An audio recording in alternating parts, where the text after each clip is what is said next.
ঘৰ অফিস গুদান আদি সলনি কৰা কথা ভাবিছে নেকি পিছে সলনি কৰিব হয় সকলো বস্তু এঠাইৰ পৰা আন ঠাইলৈ সহজে নিয়াটো জানো সম্ভৱ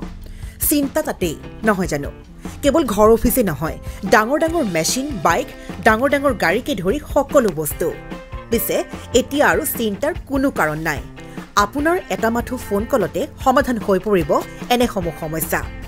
আপোনাৰ কাষত আংকুশ কাৰ্গো পেকাৰ্ছ এণ্ড মুভাৰ্ছ সমগ্ৰ ভাৰততে প্ৰভাইড কৰে ডোৰ টু ডোৰ সাৰ্ভিস গতিকে দেৰি কিহৰ এতিয়া যোগাযোগ কৰক 9957630102 অথবা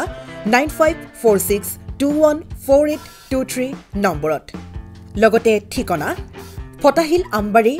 নিয়াৰ অনাথ আশ্ৰম আমবাৰী থানা গুৱাহাটী